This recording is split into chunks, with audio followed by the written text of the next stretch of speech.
갈수록 지구 온난화가 가속화되는 시대를 살아가고 있습니다. 이 결과 매년 해수면이 약 0.5cm씩 높아지고 있습니다.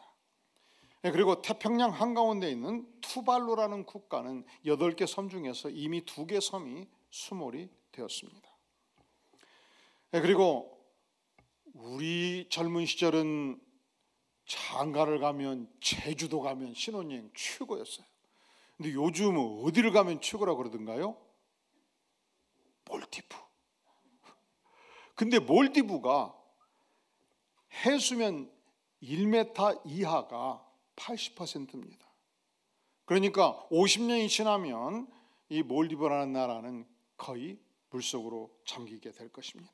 80년이 지났을 때 투발루, 몰디브, 피지, 키리바시 모두 수몰됩니다. 그리고 지금처럼 우리가 만약에 온실가스를 지금과 같이 계속 배출하면 앞으로 50년이 지났을 때 베네치아, 시드니, 뉴올리언스, 마이애미, 뉴욕, 상하이, 런던 등의 상당 부분이 수몰되게 될 것입니다. 이번 코로나 시대 우리 목회자가 코로나 걸리면 미치는 파장이 어마어마하잖아요. 제가 걸리면 첫째로 설교가 마비되겠죠. 두 번째로 우리 목회팀 전체가, 왜? 자주 만나니까 전체가 스톱이 돼요. 그러면 그때 비상한 대책을 연구해 보니까 장로님들이 설교하고 권사님들이 사회를 봐야 되겠더라고. 그잖아요. 3일간 4일간 만난 사람들 다 자가격리에 들어가야 되니까 한참 코로나가 유행할 때는 그렇게 되지 않습니까? 그래서 안 되겠다 해가지고 일단 우리 목회팀은 외식을 일체 금했습니다. 왜? 밖에 나가서 먹다가 자꾸 옮기니까. 두 번째로, 그러면 점심을 어떡합니까? 금요일 밤 저녁 어떡합니까? 그래서 모두 배달해 먹었습니다. 근데 어느 날 배달해 먹으면서 이렇게 보니까 플라스틱 용기가 밥그릇 하나, 국그릇 하나, 반찬 5개, 4명이 먹으니까 산같이 쌓여요. 이렇게 전 국민이 먹는다고 생각하니까, 이렇게 한 달을 먹고 1년을 먹는다고 생각하니까 우리 목회팀만 좀 과장해서 본당을 다 플라스틱으로 채우겠더라고요. 그래서 바꿨어요. 점심값, 식사비는 다 출근자들은 돈으로 지급하되 도시락을 싸온다. 뭘 싸온다? 도시락을 싸우면 집에 가서 다 설거지하니까 이 지구온난화에 가속화되지 않는데 우리가 자연환경 운동이 되지 않습니까? 그랬더니 어느 날 봤더니 점심 때 컵라면 먹고 있어요. 그래서 그랬어요. 조 목사님, 영양실조 걸리겠다.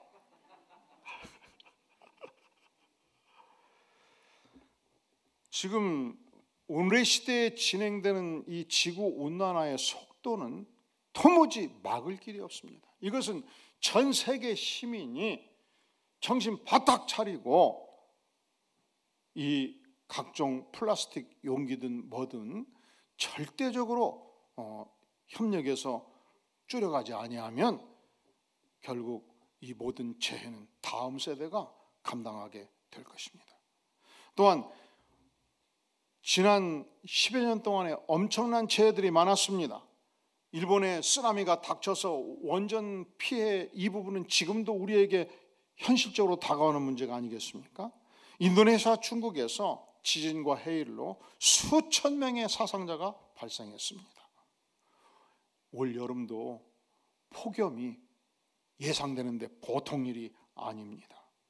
이렇게 자연재해가 심각하게 몰려올 때 사람들은 말합니다. 지구촌에 드디어 종말이 왔다 말합니다. 얼마 전 다미선교회는 예언을 했습니다.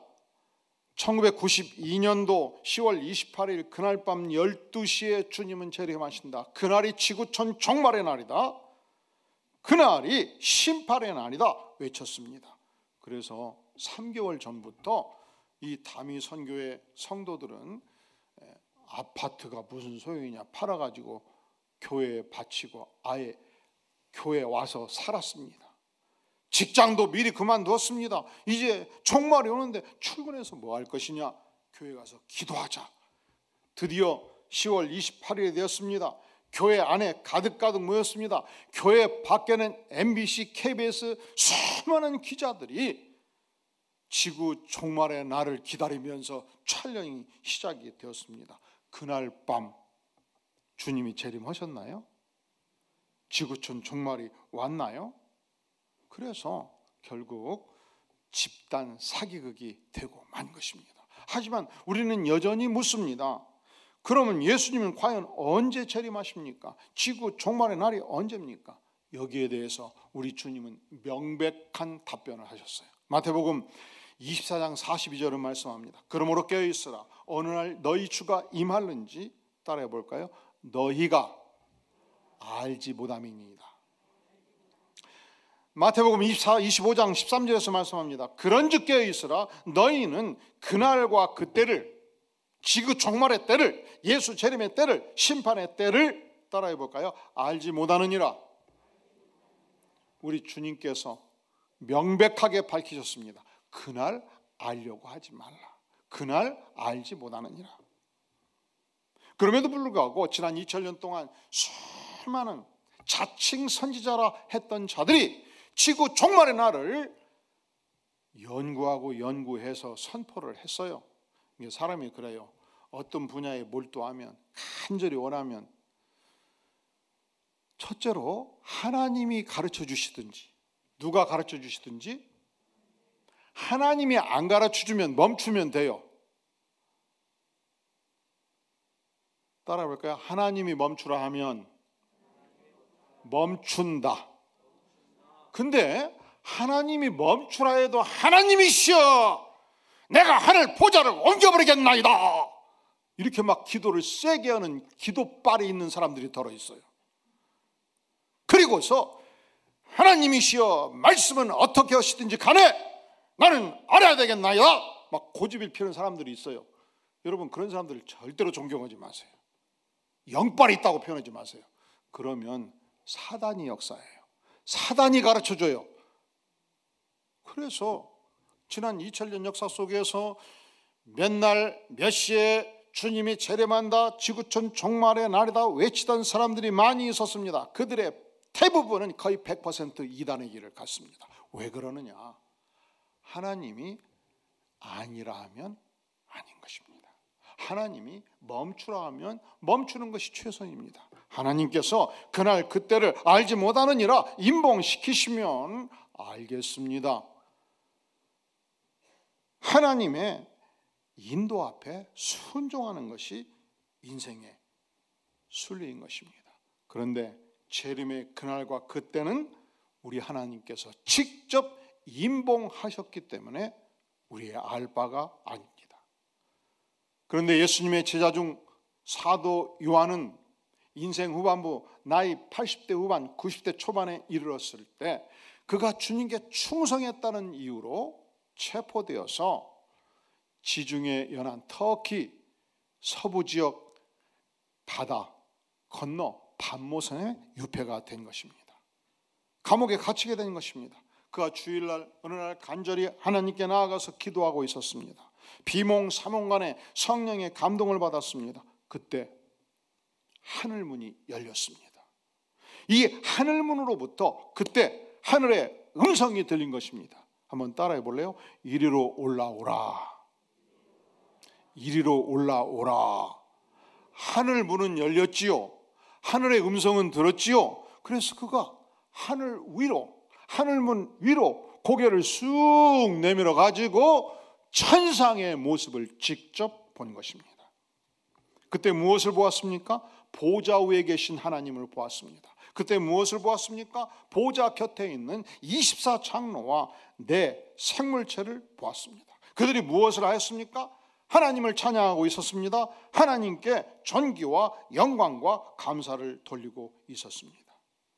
그때 요한 사도는 보좌 위에 앉으신 하나님을 보았고 그 오른손에 들린 두루마기를 본 거예요. 자, 우리 다 함께 5장 1절 같이 읽겠습니다. 시작. 내가 봄에 보좌에 앉으신 이의 오른손에 두루마기가 있으니 안팎으로 썼고 7 인으로 봉하였더라. 계속 또 봄에 힘있는 천사가 큰 음성으로 외치기를 누가 그 두루마기를 펴며 그 인을 떼기에 합당하냐 하나 하늘 위에나 땅 위에나 땅 아래에 능히 그 두루마기를 펴거나 보거나 할 자가 없더라. 전능하신 하나님 보좌 위에 계신 하나님의 오른손에 뭐가 있었다고요? 두루마기가 있었습니다. 두루마리 성경이 있었습니다. 그 성경이 인으로 완전히 봉쇄되어 있었습니다. 몇 가지 인으로 봉쇄되어 있었나요? 7가지 인으로 봉쇄되어 있었습니다. 이 모습을 보면서 요한 사도가 반응을 해요. 어떻게 반응을 하는가? 4절 시작. 그 두루마리를 펴거나 보거나 하기에 합당한 자가 보이지 아니하기로 내가 크게 울었더니 그는 반모성에 유폐된 감옥에 갇힌 인생 말년 비참한 신세였습니다. 그것 때문에 운 것이 아니었습니다. 그는 강제 노역이 너무 힘들고 어려워서 그리고 석방 가능성이 희박해서 운 것도 아니었습니다. 하나님, 내가 하나님께 충성했는데 평생 동안 복음 전한 것밖에 없는데 이 나이에 미천한 감옥 생활을 해야 됩니까? 이것이 서러워서 운 것도 아니었습니다. 왜 울었어요? 왜 울었어요?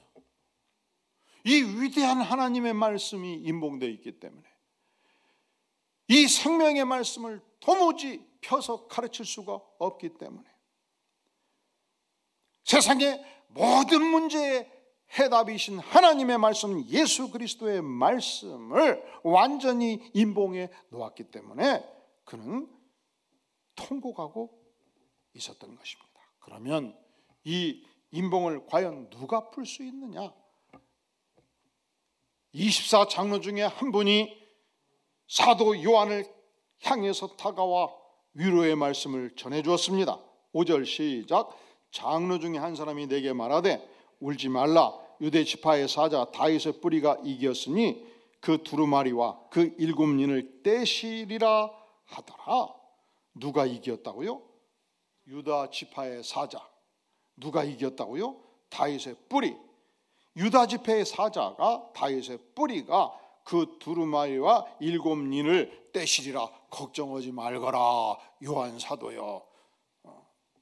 그러면 여기서 다윗의 뿌리, 유다 지파의 사자가 과연 누구예요?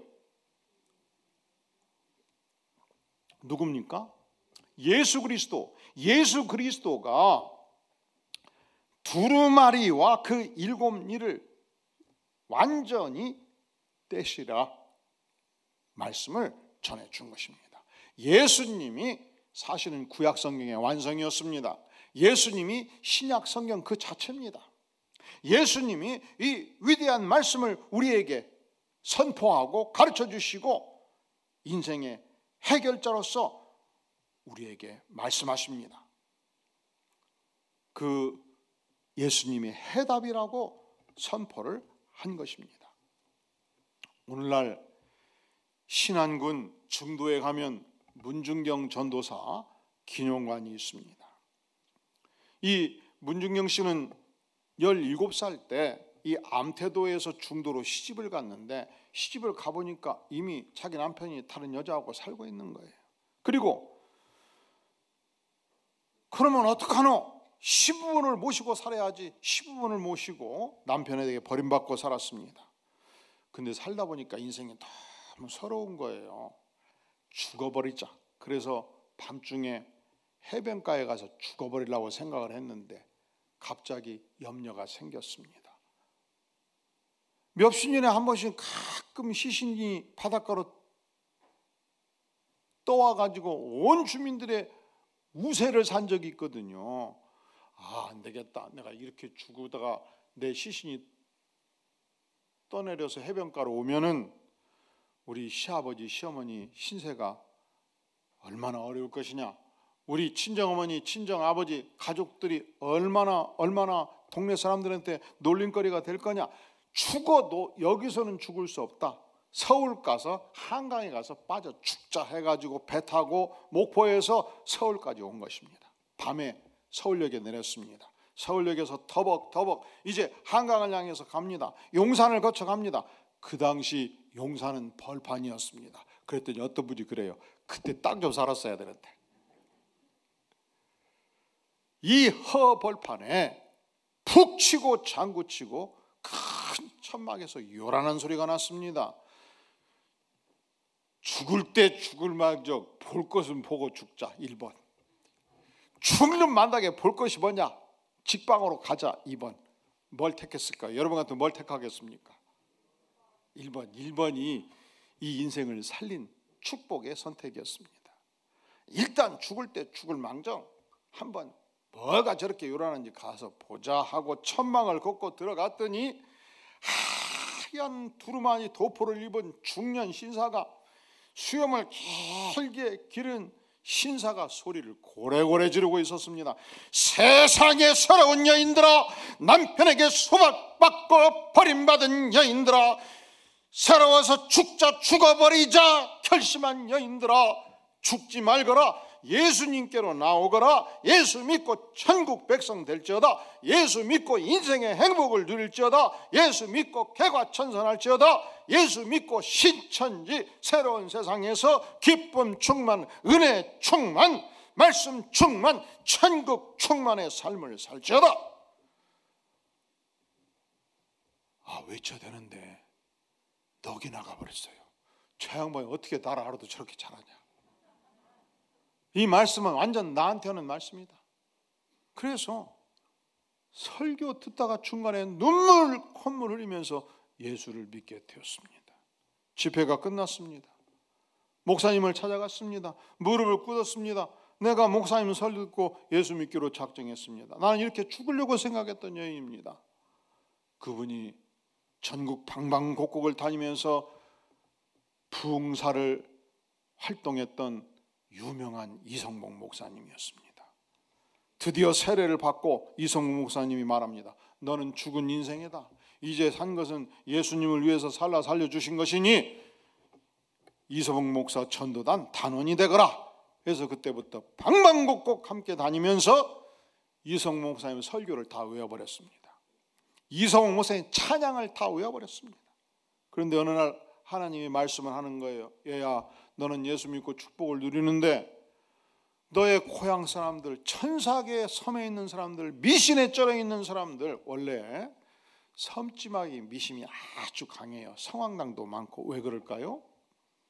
내 남편, 내 아들 배 타고 나가면 풍랑 만나면 못 따라올 수 있잖아요. 그러니까 산신령이여 살려주옵소서, 바다의 신이여 살려주옵소서. 미신이 발달하지 않겠습니까?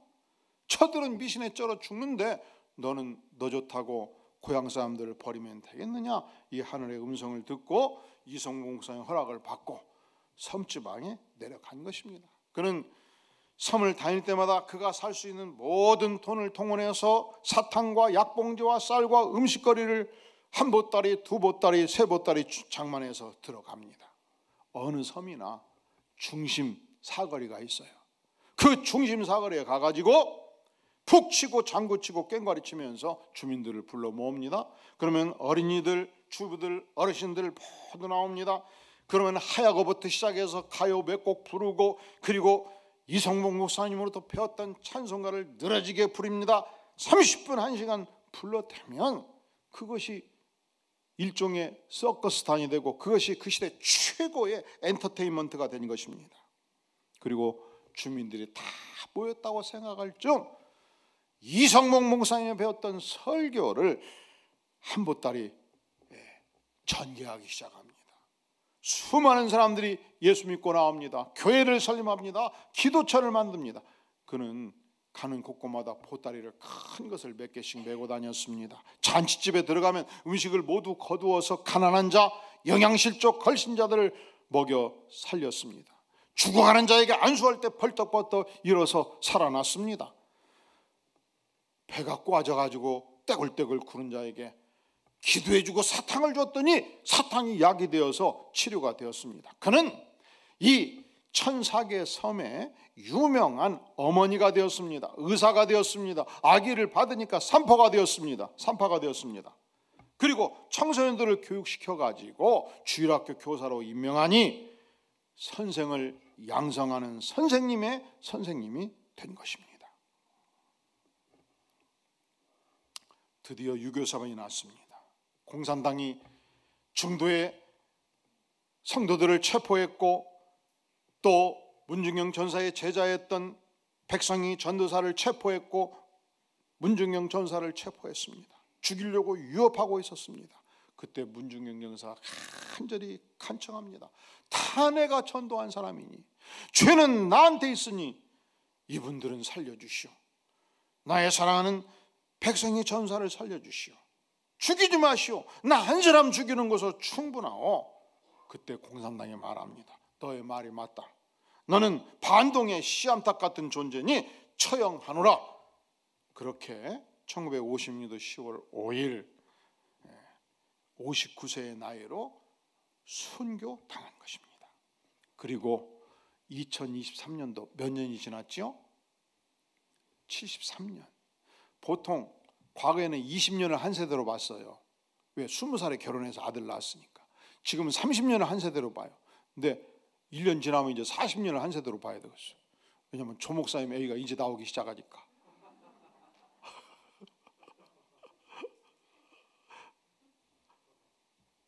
73년이면 두 세대 반이 지났지 않습니까? 74년이면 이미 50년도 1950년 6.25 사변 때 죽은 자의 영향력이 사라질 만한 시대예요. 그런데 아직도 강력한 영향력을 끼치고 있습니다. 첫째로 이 중도의 주민 90%가 지금도 기독교인이에요. 전국적으로 유일하게 술과 담배를 팔지 않는 유일한 청정지역이 중도예요. 두 번째, 순교 이후 지난 20년에서 40년 가까이 한국의 유명한 기독교 지도자들을 이 신안군에서 많이 배출해 내었습니다. 성결교 총회장이었던 이만신 목사님이 그의 제자였습니다. CCC 설립자의 총재요, 젊은이들 100만 명을 향해서 복음을 증거한 자로 알려진 김중문 목사님이 어린 시절 문중영 전사님 무릎팍에서 성경을 배우며 자라갔습니다. 기독교 장로회에서 수많은 상담자를 배출했던 정모 목사님도 문중영 전사님 무릎팍에서 복음을 배웠습니다. 무려 100여 명의 목회자들이 그의 허리에서 쏟아져 나왔습니다. 세 번째로 이 신안군에 1004개 섬이 있는데 약 100여 개의 교회가 있습니다. 기도처소가 있습니다. 신안군 전체 복음화율이 35% 전국 1위예요. 그가 세상 뜬 지 74년이 지났는데도 불구하고 아직도 강력한 영향력을 끼치고 있습니다. 한 사람이 예수 믿고 변화되었을 때 문제의 해결자이신 예수님의 능력이 임할 때 이렇게 놀라운 역사가 이루어지는 것을 우리는 확인하게 되는 것입니다. 요한 사도가 천상을 향해서 나아갔을 때 천상에서 이루어지는 가장 중요한 사역이 무엇이었는가? 자, 우리 다 함께 8절 말씀 같이 읽겠습니다. 시작. 그 두루마리를 취하심에 내 성물과 24장로들이 그 어린 양 앞에 엎드려 각각 검은과 향이 가득한 금대접을 가졌으니 이 향은 성도의 기도들이라. 계속 그들이 새 노래를 불러 이르되 여기까지. 자, 천상에 누가 있었습니까? 내 생물과 24장로들이 있었죠. 무엇을 하고 있었습니까? 예수님 앞에 엎드러져 있었습니다. 금대접을 가지고 있습니다. 금대접 안에 뭐가 있었나요? 향이 가득 차 있었는데 이 향이 무엇인가요? 성도의 기도들이라고 했습니다. 그리고 내 생물과 24장로들이 천상에서 무엇을 하고 있었습니까? 새 노래를, 하나님을 향한 찬양을 하고 있었던 것입니다. 11절 시작. 또 내가 보니 들음에 보좌와 생물들과 장로들을 둘러선 많은 천사의 음성이 있으니 그 수가 만만이요 천천이라. 천상에 누가 있었습니까? 보좌에 계신 하나님 곁에, 생물들과 장로들 곁에 천사가 있었고 천사의 음성이 있었습니다. 그러면 천사들은 무엇을 하고 있었는가? 12절 시작. 큰 음성으로 이르되 죽임을 당하신 어린 양은 능력과 부와 지혜와 힘과 존귀와 영광과 찬송을 받으시기에 합당하도다. 천사들이 무엇을 하고 있었죠? 큰 음성으로 하나님을, 예수 그리스도를 찬양하고 있었습니다. 13절 천상의 존재들은 무엇을 하고 있었는가? 시작. 내가 또 들으니 하늘 위에와 땅 위에와 땅 아래와 바다 위에와 또 그 가운데 모든 피조물이 이르되 보좌에 앉으신 이와 어린 양에게 찬송과 존귀와 영광과 권능을 세세토록 돌릴지어다. 모든 피조물이 천상에서 하나님과 예수님을 향하여 찬송과 영광을 돌리고 있었다는 사실입니다. 그렇다면 우리는 천국 백성으로서 천국에 가서 적응하기 위해서, 여러분 천국 가려면 적응이 잘 돼야 돼요. 천국 가면 도무지 적응이 안 되면 엄청 힘들어 버리거든요. 그렇지 않겠어요? 천국 가서 행복해야 돼. 그러려면 천국 가서 적응을 잘해야 되고. 우리 한인들이 1960년대 70년대 미국 가는 것을 너무 사모했습니다. 그래서 사돈네 팔촌 초청장을 받아갖고 가기도 하고 유학으로 가기도 하고 무슨 방법만 열리면 가기를 열망했습니다. 왜 그렇습니까? 초특급 선진국이니까. 왜 그렇습니까? 거기 가면 여기서는 봉급을 10만 원 받을 때 거기 가면 100만 원을 받으니까. 여기서는 의료 환경이 열악한데 거기 가면 의료 환경이 좋으니까. 초특급 선진국이니까. 우리가 천국 가는 것이 말하자면 초특급 선진국과 비교할 수 없는 위대한 나라를 향해서 가는 것인데 적응이 안 되면 얼마나 힘들 것이야. 그런데 우리 한인들이 미국이 좋긴 좋아서 갔는데 적응을 못하는 분들이 있어요. 첫째로 도무지 영어 공부를 안 해요. 그러면 얼마나 답답하겠습니까? 마트 가서 물건 사기도 힘들고 미국인 친구들 만나서 대화하기도 힘들고 얼마나 답답하고 힘들겠어요. 그러니까 나라를 바꾸어 살아도 적응하기 위해서 준비하지 않겠습니까? 우리 천국 백성들은 천국 가기 전에 무엇을 준비해야 되겠습니까? 천국 가면 첫째로 하나님을 향해서 찬양하고 하나님께 영광을 돌리는 삶을 사는 것입니다. 열심히 찬양하시기를 주의 이름으로 축원합니다. 은혜 받으면 다 성가대에 가입하고 여기 계단에 전체 50명이 차더라도 찬양단에 가입해서 열심히 주님을 찬양하시기를 주의 이름으로 축원합니다. 두 번째, 우리가 천국 가면 무엇을 하는가? 하나님을 향해서 영광 돌리는 삶을 사는 거예요. 기도하는 삶을 사는 거예요. 지상에서 열심히 기도하면 천상에 금대접이 있는데, 자 다시 한번 8절을 잘 보세요.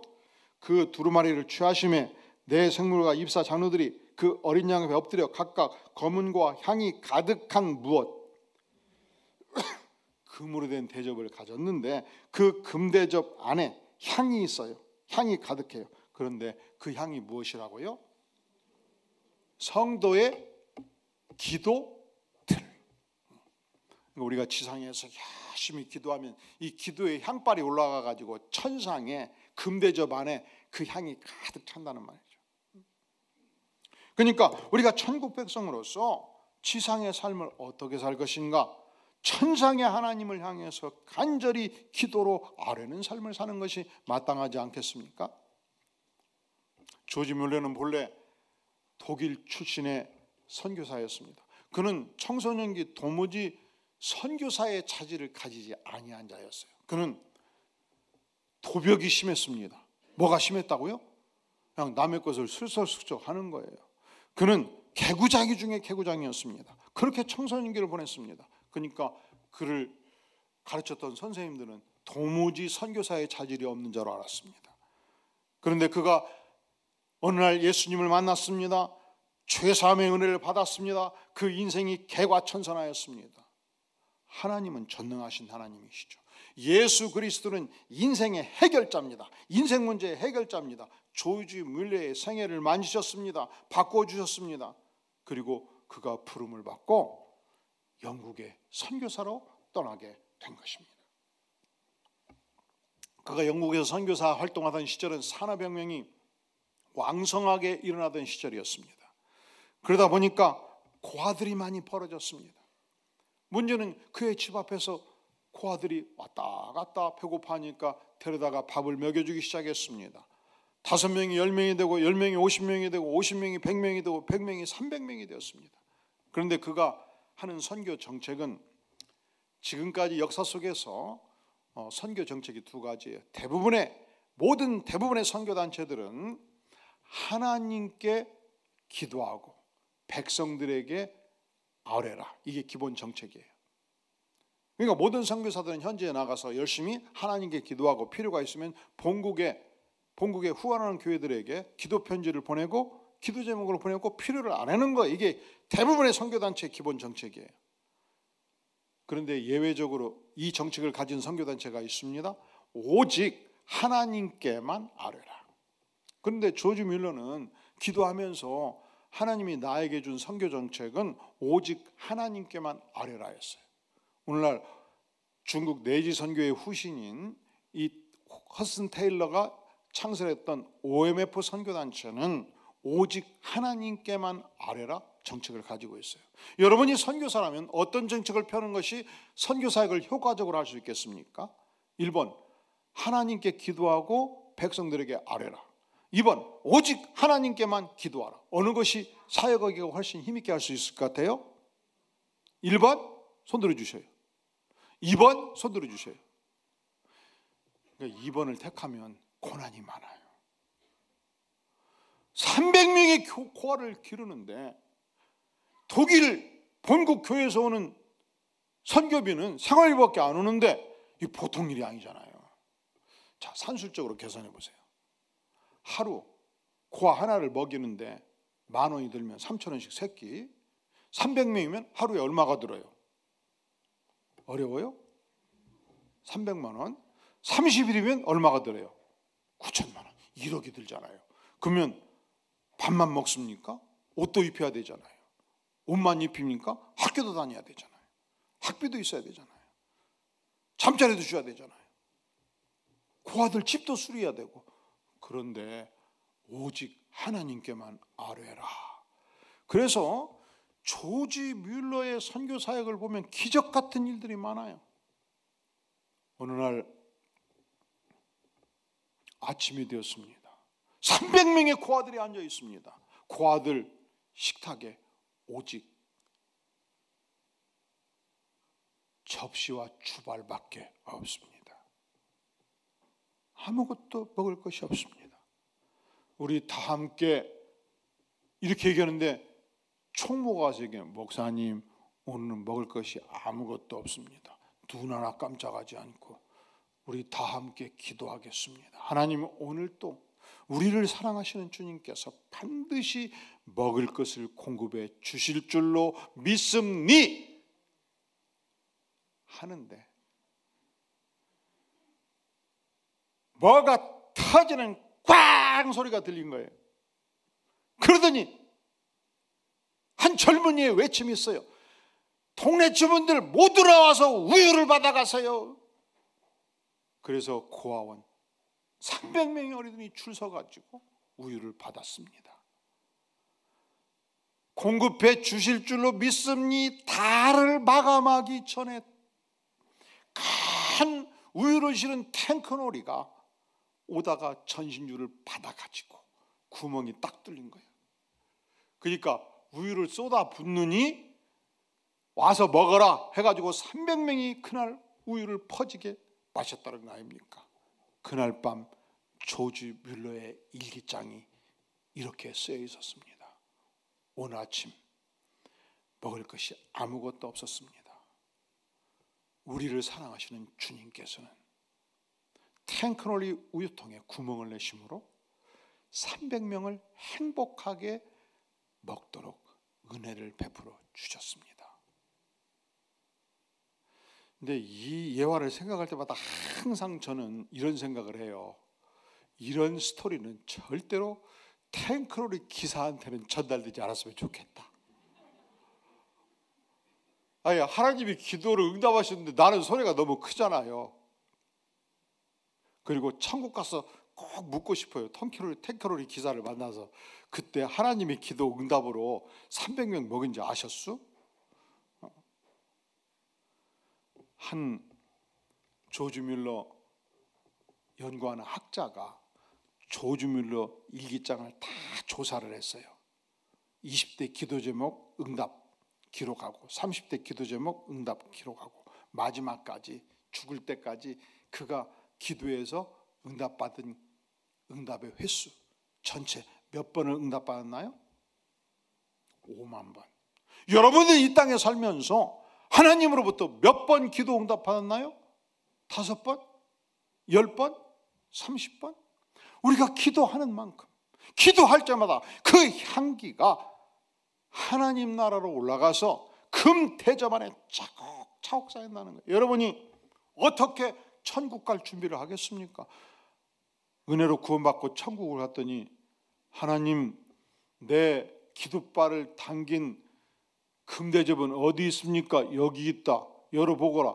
열어봤더니 향기가 순간 날아가 버렸는데 아무것도 없어.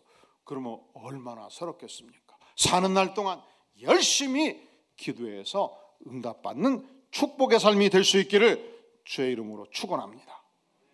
기도하겠습니다. 영광의 주님, 그렇습니다.